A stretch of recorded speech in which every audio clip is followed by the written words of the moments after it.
looks good. All right.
Good evening. I'm Janine Wester, president of Empower Her of the Palm Beaches and a member of the Alpha Kappa Alpha Sorority Incorporated. I would like to begin with a moment of silence on behalf of Congressman John Lewis, civil rights activist.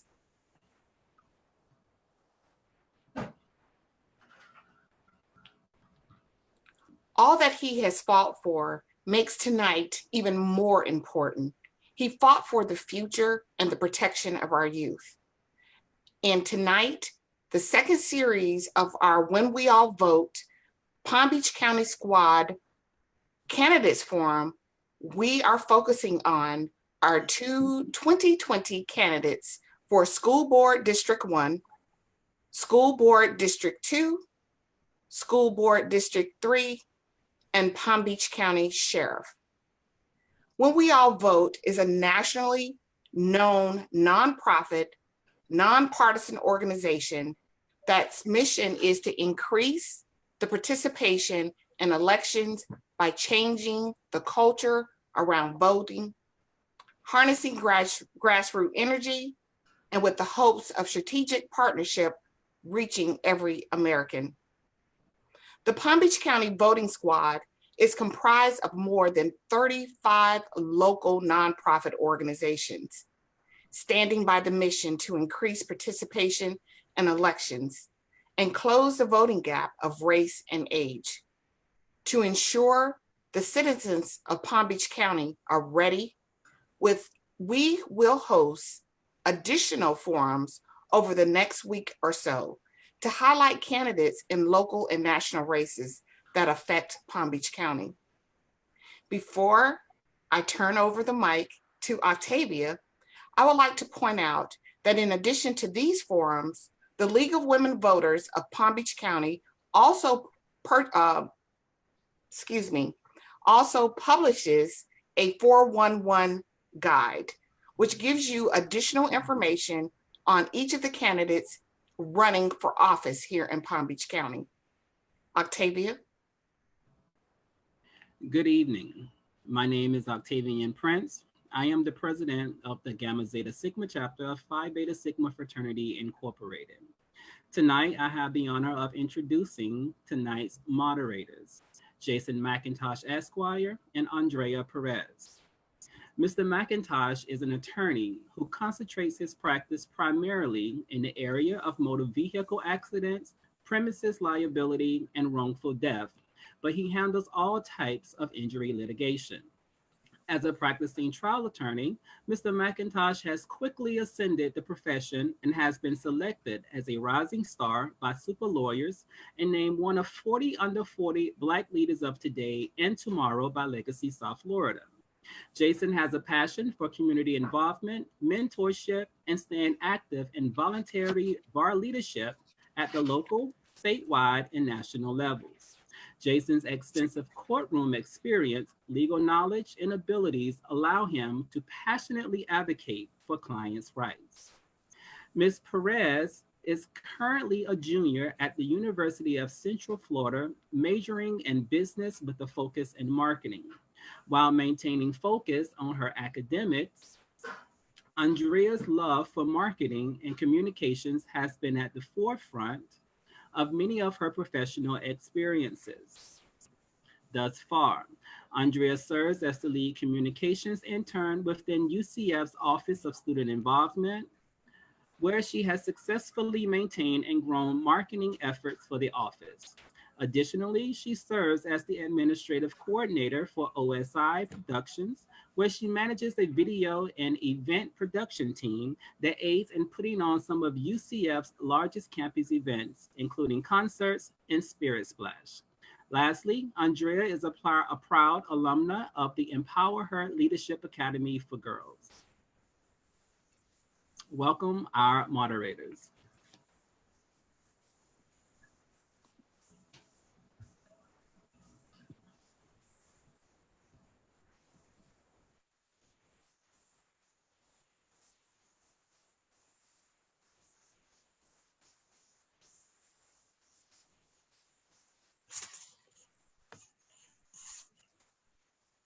Good evening, everyone, and thank you for joining us for this important 2020 Candidates Forum.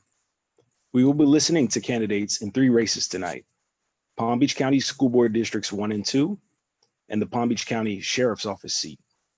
Note that all candidates for each race were invited to participate. Good evening. Here are the rules for the forum tonight. For each race, each candidate will have 2 minutes for an opening statement. We will then move to a question and answer block. All candidates in a race will be asked the same pre-screened questions, and they can choose not to answer. If they do answer, each answer will be limited to 1 minute. After that, we will ask questions submitted by the audience. If you have a question, please submit it in the question and answer section on Zoom or in the Facebook comment section. At the conclusion of all questions, each candidate will have 1 minute for a closing response. We will display a timer for each candidate to review. We will now begin with the first forum, which will consist of the candidate for School Board District 1. Before introducing the candidate, let's review the role of the school board. The School District of Palm Beach County is the 10th largest in the nation and 5th largest in the state of Florida, serving more than 197,000 students who speak 146 languages and dialects. As the largest employer in Palm Beach County, the school district has 22,600 employees, including more than 12,900 teachers. For the 2019-2020 school year, the school board budget was $3.5 billion. 7 board members are elected from single-member districts to staggered 4-year terms to represent the entire county to set policy for the school district. So needless to say, these races are very important. Opening statement for District 1, the candidate in attendance tonight is Barbara McQuinn. We will now start with the opening statement. She will have 2 minutes. Ms. McQuinn, please begin. Thank you very much. I think you can hear me. I unmuted. Yes. Good. I think I'm good. First of all, thank you so much for hosting this forum and for the invitation to talk to you about why I am asking for to be re-elected to the Palm Beach County School Board. My entire experience up until the last 3.5 years has been as an educator with the Palm Beach County School District. I actually began as an instructional aide when my son was very young, and that told me that I needed to be a teacher. So I taught at the elementary level for 5 years. I got my master's degree in mathematics and taught high school math for 7 years. I was then a mathematics specialist at the district level, where I worked with teachers on teaching mathematics. My first administrative job was to recruit students into our first magnet class at Suncoast High School. I was principal at Palm Beach Gardens High School, and the end of my career, not the end of my career, but I ended my career as employment with the school district as an area superintendent for 33 schools. I had all of the Glades region, in addition to Wellington, Royal Palm, and the Acreage areas. And then I retired for a bit. I've stayed very busy. I supervised student teachers through Palm Beach State College, Palm Beach Atlantic College, and I got my certification in ethics training. Then I came to the school board because in North County, we had a vacancy, and I was approached to campaign for the school board. I had no idea about politics, but lots of good friends helped me through that piece. And I've now had the privilege of serving at a higher level, as sometimes people refer to, in terms of setting policy and overseeing the budget that the superintendent brings to us. So I am very much looking forward to coming back to sit on the school board. You hear me stammering a Ms. little McQuinn, bit. I'm sorry, your time is up, so we have to get into the question. Thank you. But it's just going to be you and I tonight, so you have more time to hopefully answer some of these questions, okay? You'll have 1 minute to respond to each, so please wait for the timer before you begin. And I'll ask you if you understand my question, just to make sure you don't need me to reread it, okay? The first question is, in what ways have you been of service to public education prior to you becoming a candidate in this election? Do you understand the question? I understand. Yes, I think I do. Okay, you have 60 seconds to respond. Thank you. Well, I just explained my experience in the educational system of Palm Beach County.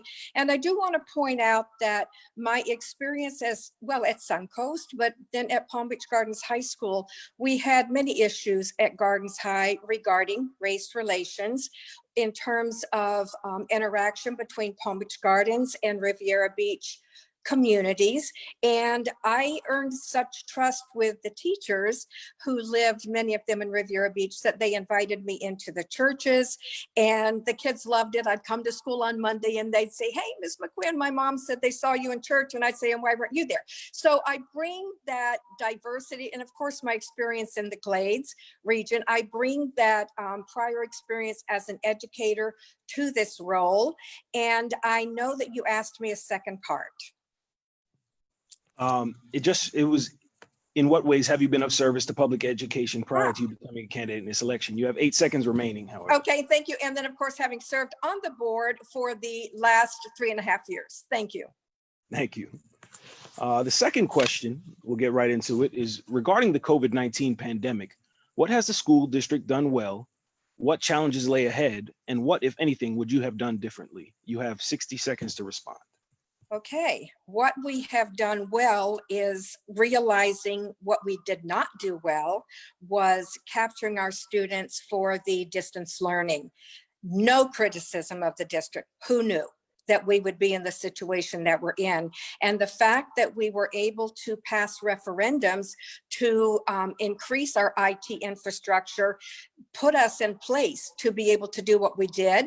So it's what we did poorly was distance learning, but knowing we didn't really have a heads up, now we're going to do a much better job of that, but also of making sure that when our students can safely return to school, we are physically ready for them to do that. And that's of course what we're working on right now. Thank you. Research has shown that having a teacher of the same race or ethnicity can have positive impacts on a student's attitudes, their motivation and achievements, and that minority teachers may have positive expectations for minority student achievements than non-minority teachers. What have you done or will you do to increase the number of Black and minority teachers hired, retained, and distributed throughout all areas in the county? Do you understand? I do. I have always been an advocate of having, and I'm not going to start with teachers, but I'm going to start with administrators. And at the time, now we have a huge Hispanic student population, but at the time we had more Black students. And when I was I actually did our leadership development at the district level. I left that out before.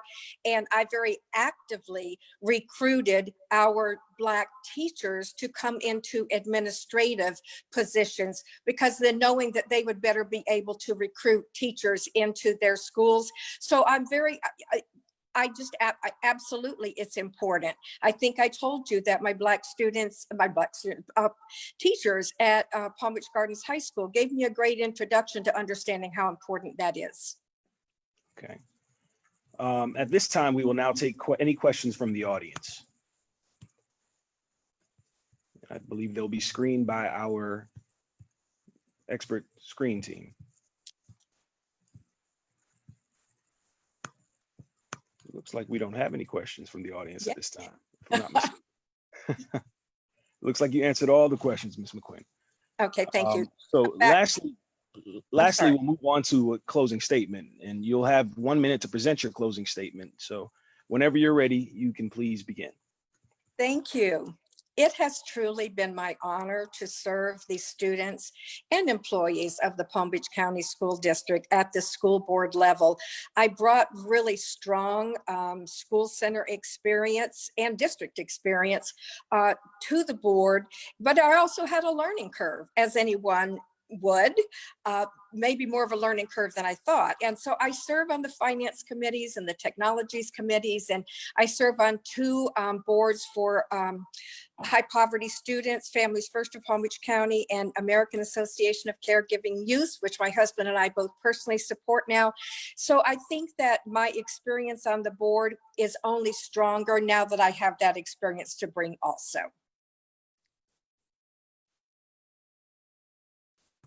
Ms. McQuinn, we thank you for your time, and we'll move on to the District 2 race and my co-moderator, Andrea Perez. Thank you. We will now begin the second forum, which is the candidates for School District 2. For School District 2, the candidates in attendance tonight are Alexandria Marie Ayala and Virginia Savieto. We will now start with opening statements. Each candidate has 2 minutes for their opening statement, and we will begin with Ms. Ayala.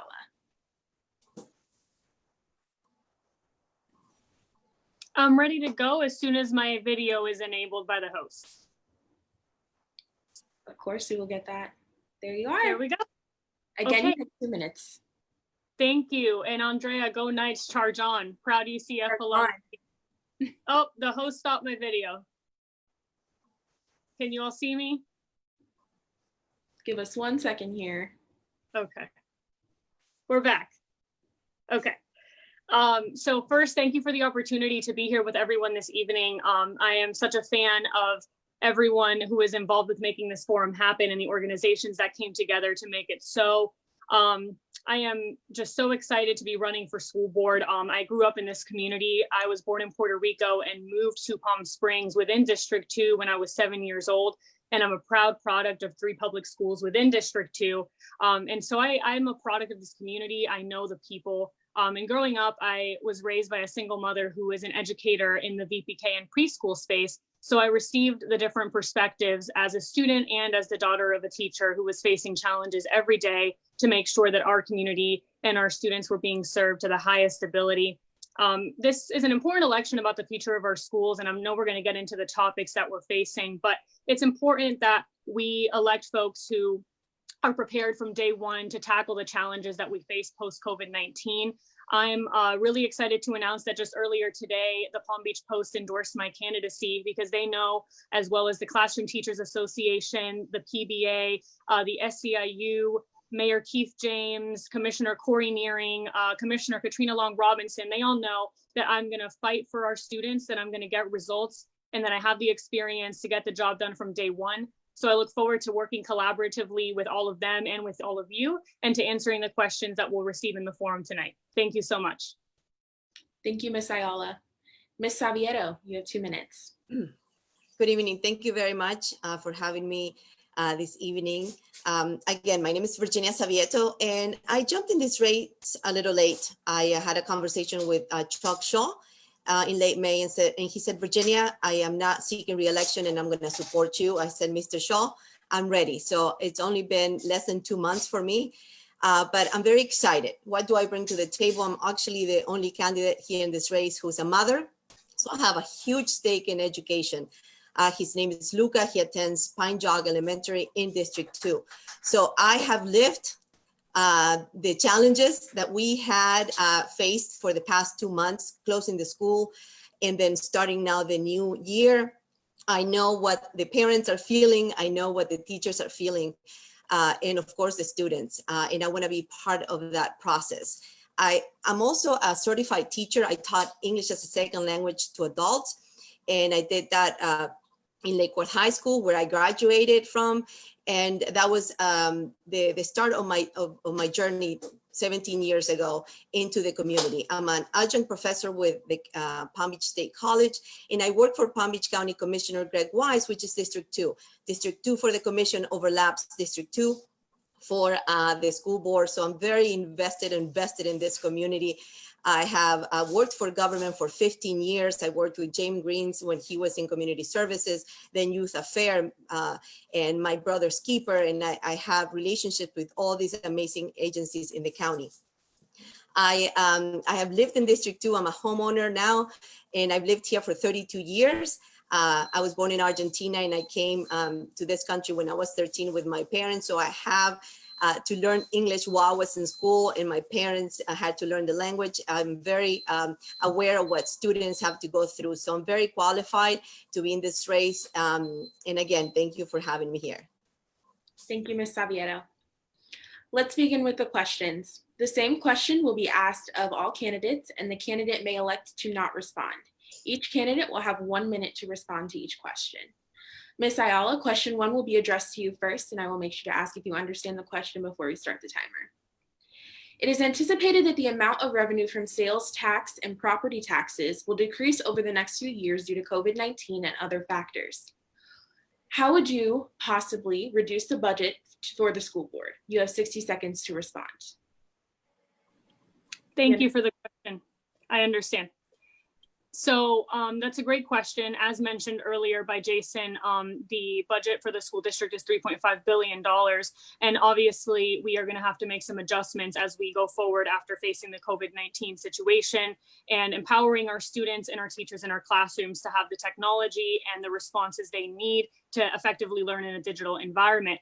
I think that in terms of finding efficiencies and ways that we can make sure that our budget is going where it needs to go. A priority for me is supporting teachers at every level, no matter what educational environment we're learning in. So that is not something I'm willing to compromise, but there are always ways to find partnerships and collaborations with other county organizations, community organizations, and even with our county government that I work for as a commission aide. I would look for ways to continue providing services while not duplicating efforts or replicating the same kind of services provided.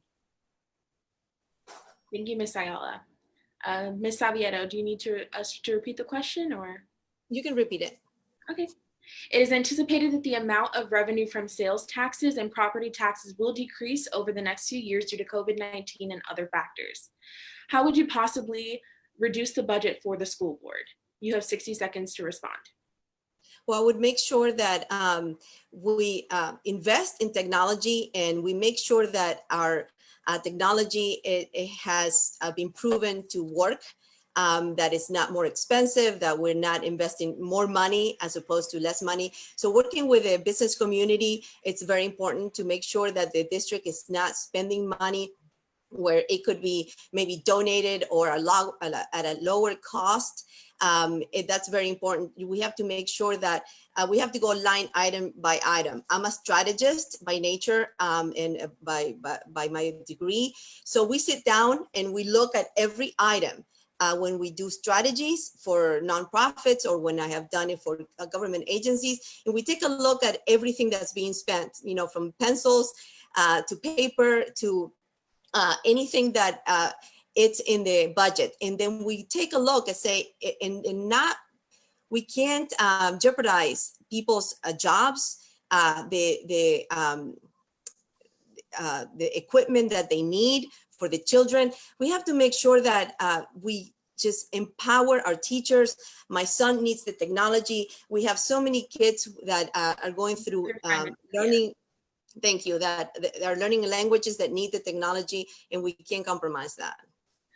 Thank you, Ms. Savieto. Question number 2 will be addressed to you. Yes.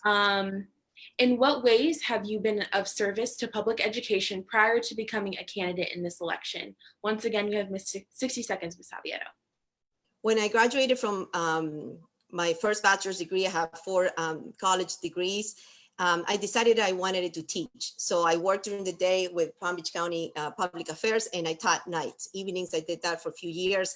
And I was very proud. I taught English as a second language to young adults in Lake Worth High. So if you know the demographics, you will see that we have a lot of young adults, 17, 18-year-olds that are working, but they don't have English that they can use. So I'm very proud to say that I helped them get GEDs so they could, you know, help them learn the language so they could get their GEDs, they could get a certificate. I've had so many students come back throughout the years and say, Miss Virginia, remember me? I own my business. I went to school. One went to a business college. So I'm very proud of the work that I've done to help our minority, especially, you know, the Hispanic community, to learn the language, empower them, and to move forward and be great citizens and not be afraid of the system, because now they can communicate. Thank you. Thank you. Before Ms. Ayala, you respond, we just want to remind people to make sure that you are submitting your questions for the candidates either in the Zoom Q&A feature or in our Facebook comment section. Ms. Ayala, do you need us to repeat the question? I think I got it. Okay, you have 60 seconds. Thank you.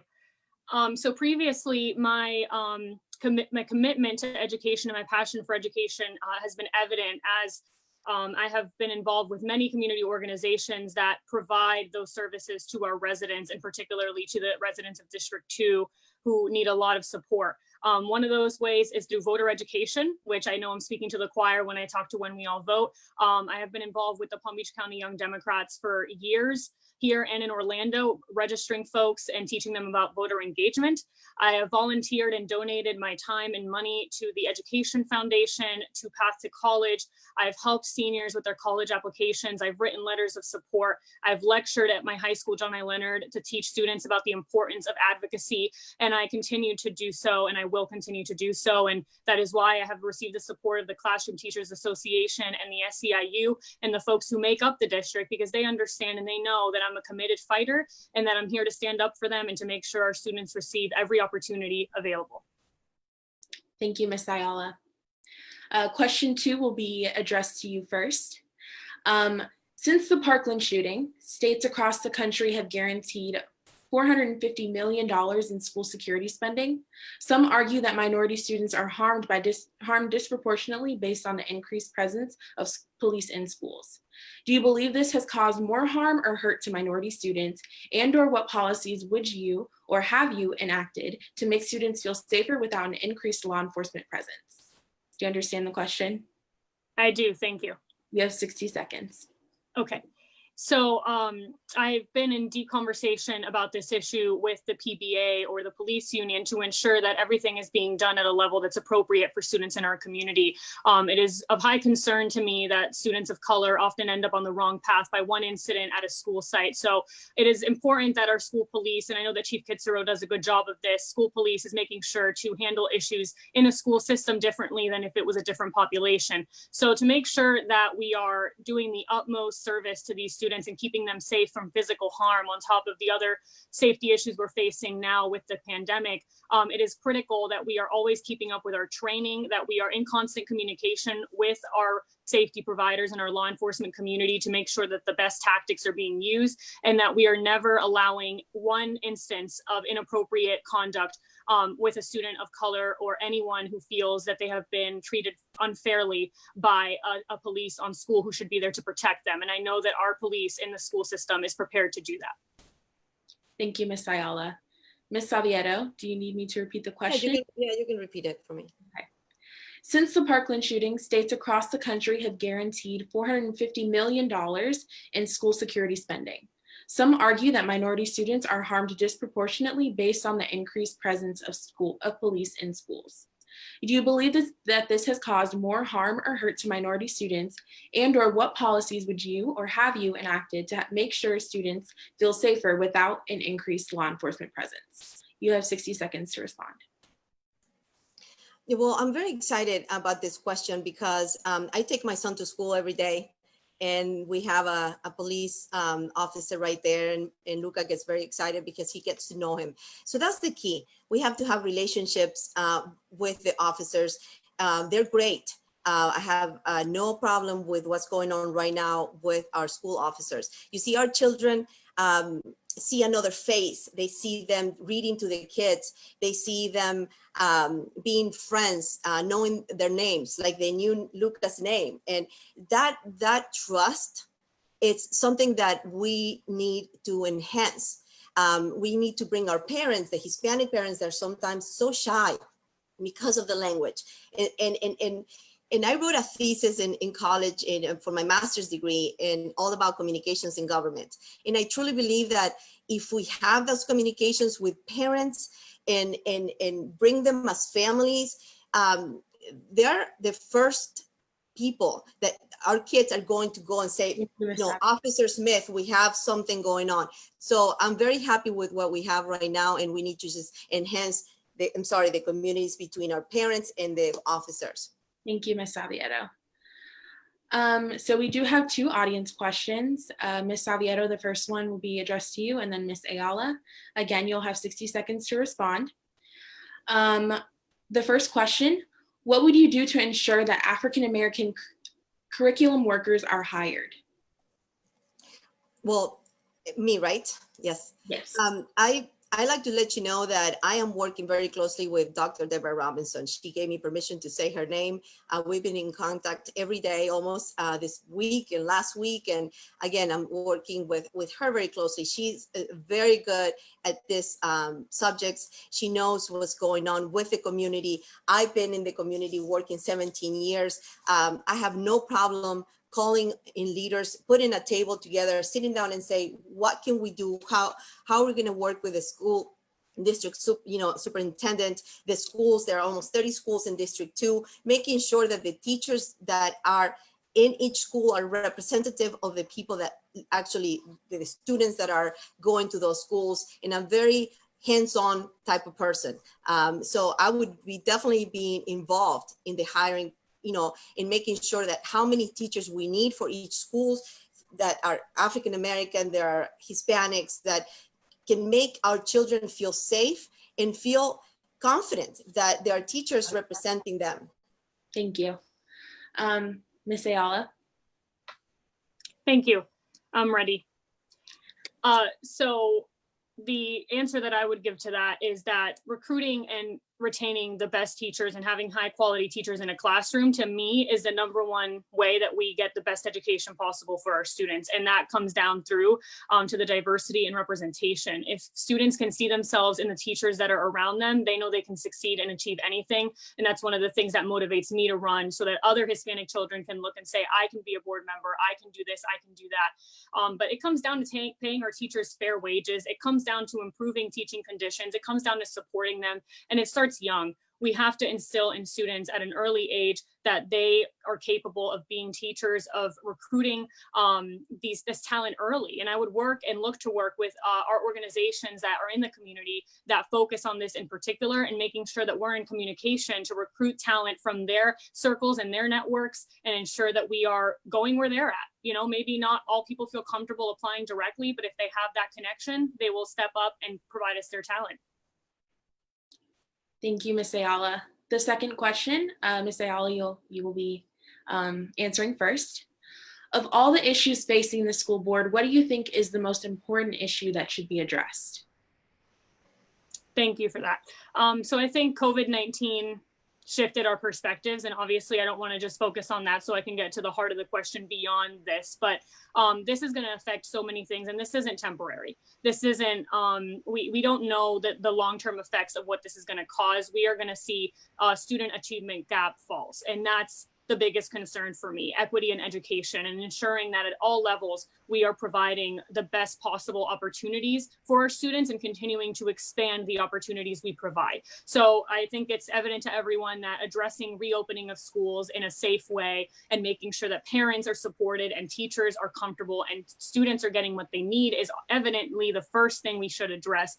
Down the road, I would like to make sure that schools in District 2 are rising to a level higher than they currently are, that they're achieving just like any other schools throughout the county, and that we're providing opportunities for students that are not just one course or one path, because all students are unique, but all students are just as hungry and capable in District 2 and around the county. Thank you, Ms. Ayala. Ms. Savieto? Well, let me tell you, as a mom, it's all about reopening schools and the anguish, the emotional anguish that we feel because we have to work. I'm a working mom, I'm a single mom. And how are we gonna make sure that we keep it cool as parents, to make sure that we have support for our parents, to make sure if something happens, we know how to react. I'm very concerned that, that we need to make sure our parents have a way of communicating with the teachers in other ways than dojo, that we can feel safe to call. I'm very afraid of our children with disabilities, with learning, they're learning a language. I know because I went through it. Our parents think because we're learning the language, we know everything that's going on, and it's not true. We have to make sure that African-American kids are also taken care of. It's not just inside the classroom, but inside their homes. I'm willing to get dirty and be part of the process because I have to live it with Luca, and I'm going to bring a mother's heart into this whole situation. I feel it. Thank you. And I'm part of this process right now. Thank you. Lastly, we will now have closing statements from each of the candidates. Again, you will have 1 minute. We will start with Ms. Ayala and then Ms. Savieto. Ms. Ayala? Thank you. Again, thank you so much for the opportunity to join with all of you tonight.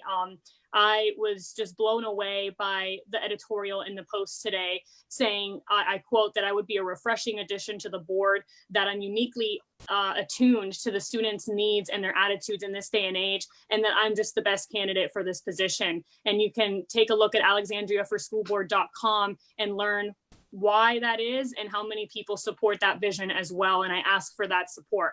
And before I leave, I just want to rectify some records because this is about integrity. And I have to clarify some stuff my opponent has said. I had breakfast with Chuck Shaw last week. He has not endorsed her or anyone in this race.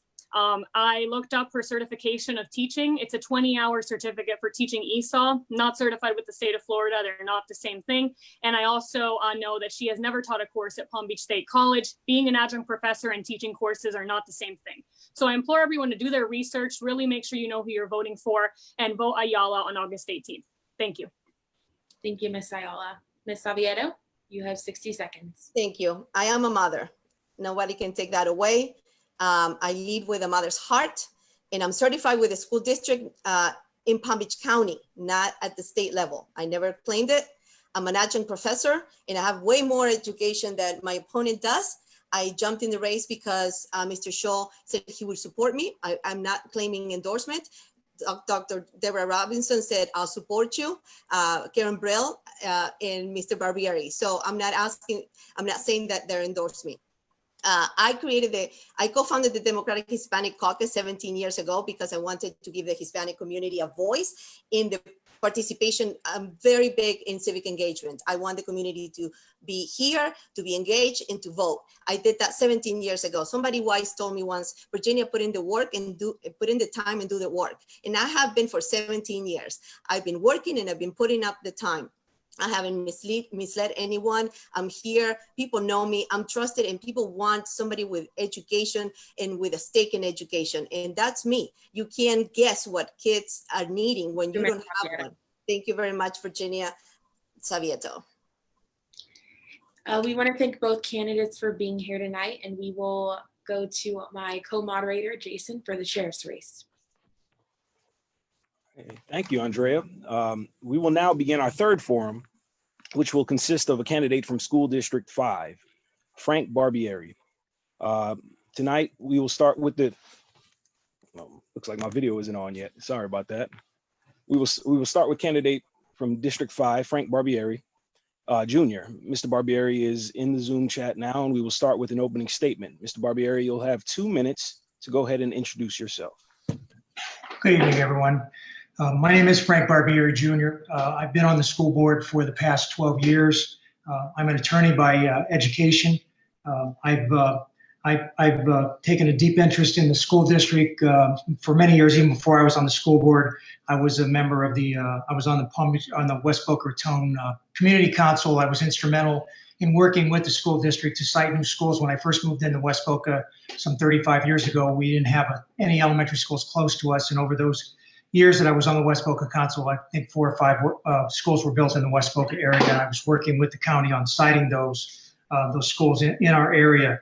I've also served for many years on the zoning commission before the school board, and I was there mainly. I believe my sole goal on the zoning commission was to make sure that when these new developments were being built, that there was bus stop areas for our children, there were lighted pathways, street lights, so that our kids could get to and from school safely. So I've been involved for many, many years, even before I got on the school board, with education. I was a founding member on Best Foot Forward, which is an organization that helps children, foster children that have no parents, to help them.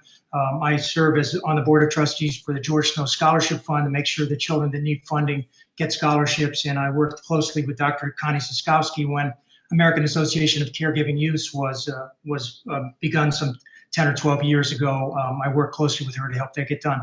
So I've taken a very deep interest in education. All three of my children went to Palm Beach County Public Schools, and now I have three grandchildren in the Palm Beach County Public Schools. One's in high school, one's in middle school, and one's in elementary school.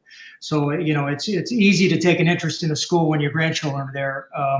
I believe the problem we have in this country is education is not a priority. I argue constantly that if this country is going to succeed globally, we need to make sure that priority is the number one objective. It is not the number one objective in Washington. It's not the number one objective in the state. I'm hoping that it's, we're working closely here in the county to make sure that everybody understands, and we've done a great job. Thank you, because Mr. Barbieri. Your time is up for the opening statement, but we'll get right into the questions. Okay. You'll have 1 minute to respond to each question I ask you. I'll make sure that you understand the question. You don't need to repeat it. Then I'll remind you have 60 seconds to answer. Okay. We'll get right into it. Regarding the COVID-19 pandemic, what has the school district done well? What challenges lay ahead? And what, if anything, would you have done differently? Do you understand my question? I do. You have 60 seconds. What we've done well is over the summer, I know the district's been working very, very hard, the administration, to make sure that our distance learning program that we're going to be putting in place in the fall will make sure that it's much better than what we did last spring. People have to remember last spring, we suddenly had to close down the schools without any pre-planning, and it was difficult to tell the teachers all of a sudden start teaching from home because you're not going to be teaching from your classroom. So I think we've done a great job that way getting ready. I don't think we've done such a great job of getting our plan out there early enough.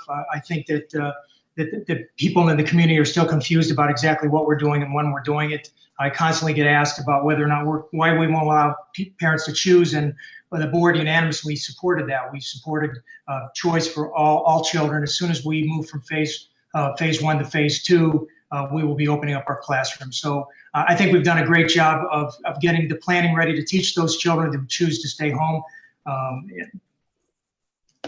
That's about it. All right, thank you. Second question. Research has shown that having a teacher of the same race or ethnicity can have a positive impact on students' attitudes, their motivation, and their achievement. And it also shows that minority teachers may have more positive expectations for minority students and their achievement more than non-minority teachers. What have you done or will you do to increase the number of Black and minority teachers hired, retained, and distributed throughout all areas of the county? You have 60 seconds. Well, I visit quite a few of the schools, not only in my district, but I spend quite a bit of time out in the Glades area where there's a lot of minority children. There's African-American kids out there as well as the Hispanic children out there. And I've worked closely with Dickie Sykes and the diversity programs in our district and in our minority hiring practices. I make sure I take a look at those and see what we're doing to make sure that we do. I agree with you that the children relate to people that look more like them than they don't, and I think that children should have role models, and I believe that the role models are important for the kids to move on in life. If they see that that they can be a teacher, they can be a principal, they can be an administrator. I mean, a perfect example is our superintendent. He's African American. I mean, all the children in the district, the Hispanic and the African American children they have a great role model in Superintendent Fenoy. They can see that an African American man became the superintendent of the 10th largest school district in the United States. So I'm very proud of the fact that we hired Superintendent Fenoy, and he is a great role model for our children. All right, thank you, Mr. Barbieri. The final question is, in what ways have you been of service to public education prior to you becoming a candidate in this election or becoming a school board member in this sense? Yeah, I guess I kind of did that in my opening statement. So as I said, before I was on the school board, I was on the zoning commission. I made sure that all the new developments that we've been building in Palm Beach County for the last 30 years have places for kids to wait for on buses and sidewalks and that. I was instrumental on the West Boca Community Council again. We built West Boca High School, Coral Sunset, Sandpiper Shores, Hammock Point. There's a number of schools that we built while I was on the West Boca Community Council, and I worked closely with the school district to make sure that those schools were sited in areas where it would be safest for the children. And I've participated in many on boards of many charitable organizations. As I mentioned, Best Foot Forward handles children that are orphan children, that foster children. George Snow Scholarship Fund. I've been on the board of trustees for many years, and we give out scholarships to children, needy children that wouldn't have any other way to go on to college. And of course, the American Association of Caregiving Youth takes care of a lot of children that are burdened with taking care of parents, grandparents, siblings that are sick, and they're trying to go to school and take care of them at the same time. And so I've worked closely to make sure those children. Time is up, Mr. Barbieri. I do thank you for your time. Lastly, we'll move on to your closing statement. You're going to have 1 minute to go ahead and give the audience a closing statement on you. All right, thank you. As I said, I've been on the school board for 12 years. I believe I've made a huge difference in the 12 years I've been there. I've served on the Construction Oversight Review Committee, the Audit Committee for all of those years to make sure that the way we spend money is done prudently. I was instrumental in changing some of the policies on how we spend money for construction projects to make sure that we don't overspend.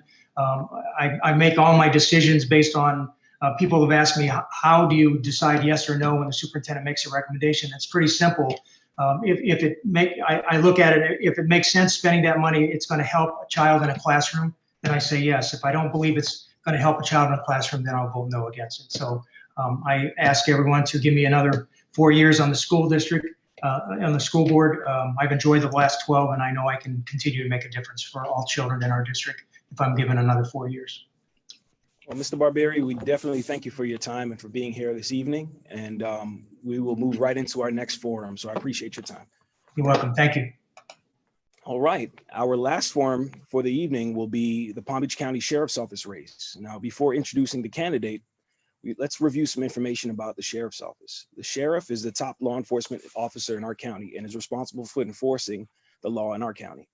Established July 1st, 1909, the Sheriff's Office is the third largest of the 67 Florida counties and covers 2,383 total square miles. The office is comprised of 4,200 employees and approximately 5,000 volunteers.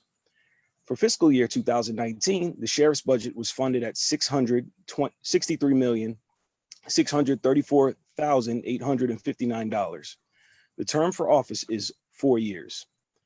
The candidate in tonight's attendance is Sheriff Rick Bradshaw, the incumbent. We will now start with an opening statement.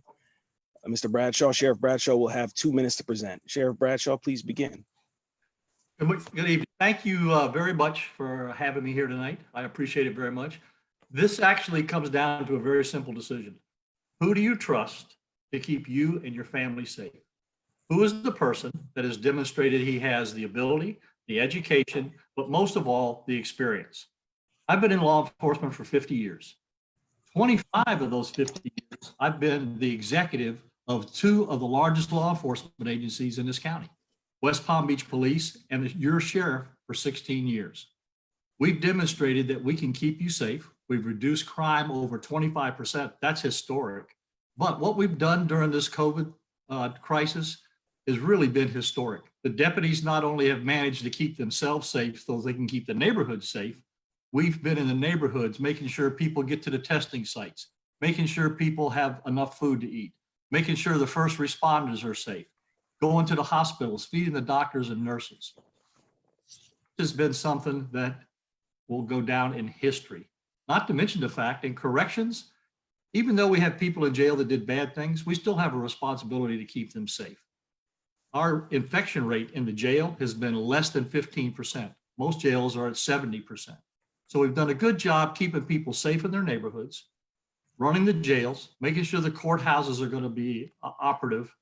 But most of all, everybody's got to realize this is no time to put somebody in office that says, you know what, I've never done this before, but I really think I can do it if you give me a chance. You've got to make sure that the person there is the person that's demonstrated to you. He has the knowledge, he has the skills, and he has the experience to keep you and your family safe.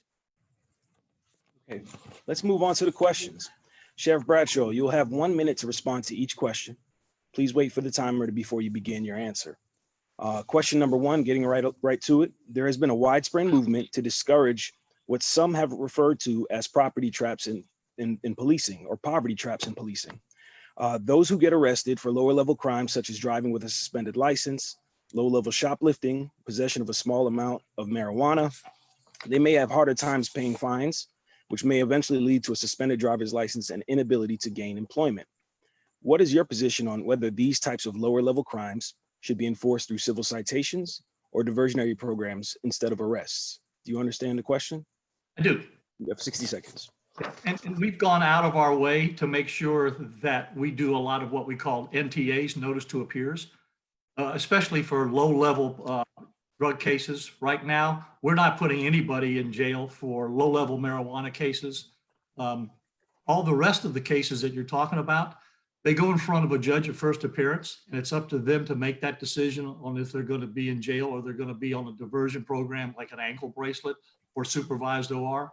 But the notice to appear program is great because it gives us the opportunity to make sure that those people, if they go to community service and they get drug testing and they get some drug education, that they won't have a criminal record.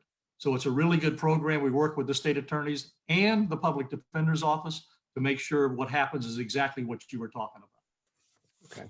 All right, the second question is, nationwide, police unions and union contracts have been blamed or considered an inhibitor for discipline and termination of officers. What have you done or will you do to ensure confidence in the community that sheriff officers will be held accountable for discriminatory actions, violations of constitutional rights, or excessive force against members of our community? You understand the question? I do. 60 seconds, sir. Yeah, the PBA contracts are nothing more than a way to make sure that the deputies, officers have a due process, just like every other citizen in the United States. And what that due process is, it gives them arbitration, and by state law, it's binding, or they have a chance to go to court. The decisions that are made either by a judge or an arbitrator are the ones that I think are at most of the point of contention right now. I think that we need to readdress that in the courts and with the arbitrators, and look at the fact that if you've got officers or deputies that are going in there on a repeated basis, you know, we have 3 strikes, you're out with state law on certain crimes.